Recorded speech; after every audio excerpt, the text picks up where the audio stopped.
चलो ध्यान देना है। हम बात कर रहे थे स्थानीय स्वशासन का।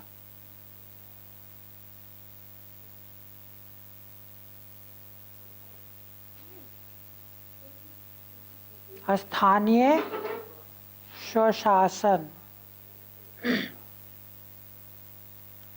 स्थानीय सुशासन, इसी को कहते हैं पंचायती राज व्यवस्था।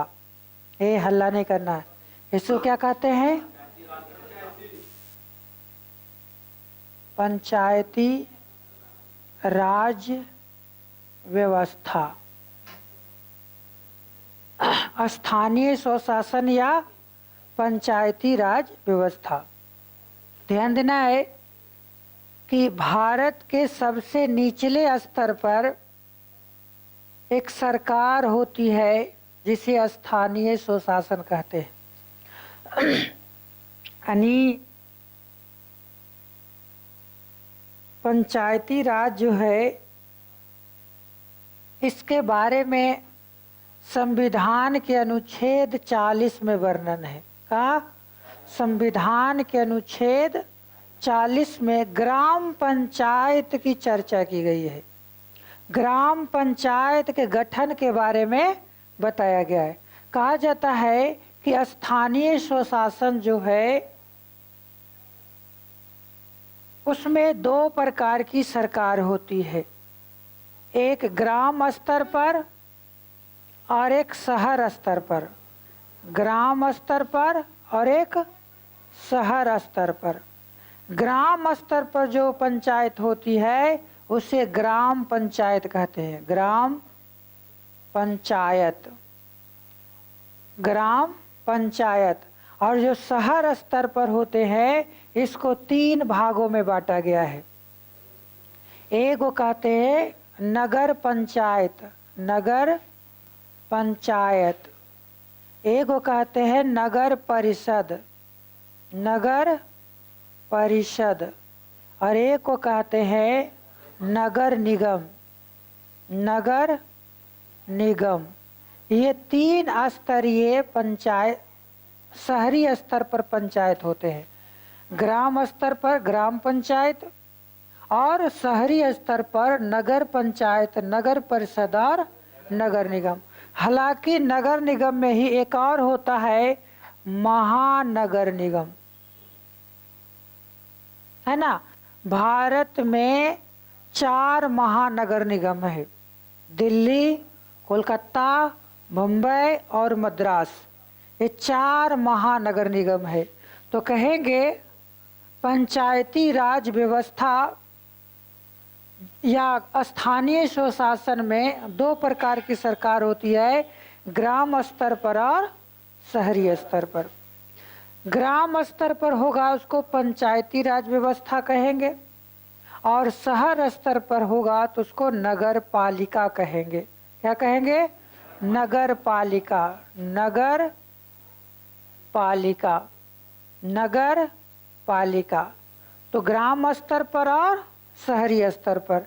अब ध्यान देना है कि भारत में स्थानीय स्वशासन के जनक लॉर्ड रिपन को माना जाता है। क्या कहेंगे? स्थानीय स्वशासन के जनक लॉर्ड रिपन को माना जाता है, और इसका वर्णन संविधान के अनुच्छेद 40 में किया गया है। अब देखना है कि भारत में पंचायती राज व्यवस्था लागू करने के लिए 2 प्रकार की समितियां बनाई गई थी। क्या कहेंगे? भारत में पंचायती राज व्यवस्था लागू करने के लिए 2 प्रकार की समितियां का गठन किया गया था। एक समिति जो हम कल लिखाए थे वो है बलवंत राय मेहता समिति।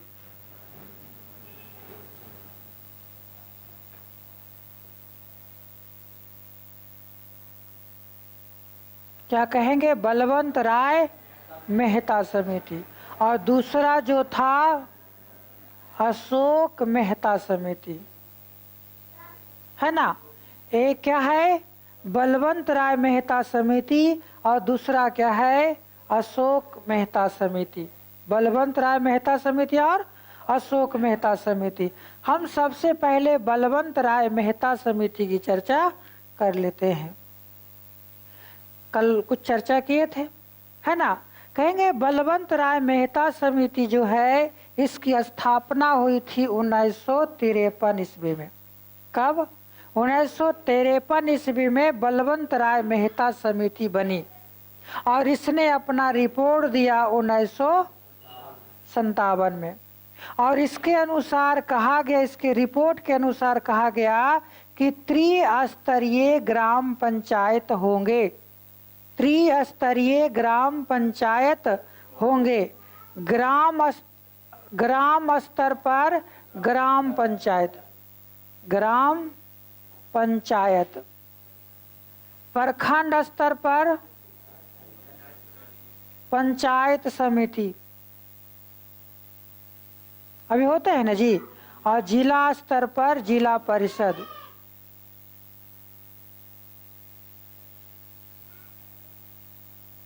त्रिस्तरीय ग्राम पंचायत होंगे, एक ग्राम पंचायत, पंचायत समिति और जिला परिषद। इसमें सबसे ऊपरी लेवल में कौन होते हैं? जिला परिषद होते हैं। हर एक प्रखंड में एक जिला परिषद होते हैं, हर एक प्रखंड में एक जिला परिषद होते हैं, लेकिन एक प्रखंड में कई पंचायत समिति हो सकता है। अब ध्यान देना है कि एक ग्राम पंचायत का गठन कितनी जनसंख्या पर होगा। तो कहेंगे ग्राम पंचायत का गठन 5000 की जनसंख्या पर एक ग्राम पंचायत के गठन के प्रावधान किया गया है। क्या कहेंगे कि 5000 की जनसंख्या पर एक ग्राम पंचायत होंगे, यानी जिस गांव की जनसंख्या 5000 होगी वो क्या बन जाएगा? ग्राम पंचायत। अगर एक गांव में उतनी जनसंख्या नहीं है तो 2 या 2 से अधिक गांव को जोड़कर ग्राम पंचायत का गठन किया जाता है। जितने भी तुम लोग के आसपास गांव होगा वो क्या है कि इस पंचायत में इतने गांव है ना। तो अलग अलग गांव 5000 की जनसंख्या पर एक ग्राम पंचायत होते हैं। अब देखो इस ग्राम पंचायत के जो सदस्य होते, सदस्य, इनकी नियुक्ति कैसे होता है, निर्वाचन कैसे होता है? तो कहेंगे इनका निर्वाचन प्रत्यक्ष रूप से जनता के द्वारा होता है, प्रत्यक्ष रूप से जनता के द्वारा होता है। और इसका चुनाव राज्य सरकार कराती है। कौन कराती है? राज्य सरकार कराती है। चुनाव आयोग नहीं, राज्य सरकार कराती है। तो कहेंगे प्रत्येक जो सदस्य होते हैं उसकी निर्वाचन किसके द्वारा? जनता के द्वारा। ये चुनाव कौन करवाती है? राज्य सरकार करवाती है। अब देखो कि ग्राम पंचायत के सदस्य बनने के लिए न्यूनतम योग्यता क्या होनी चाहिए? तो भारत के नागरिक होना चाहिए और न्यूनतम आयु 21 वर्ष होनी चाहिए। यदि कोई व्यक्ति का एज 21 वर्ष हो गया है तो मुखिया बनने के लिए तुम तैयार हो, है ना। लेकिन घर में गोली बंदूक भी लाना पड़ेगा तब है ना जी। छोड़ दो, आज जिसकी लाठी उसकी भैंस ही चलता है। हाँ, अगर पास लाठी है। ध्यान देना है कि इस प्रकार से ग्राम पंचायत गठन किस आधार पर किया गया?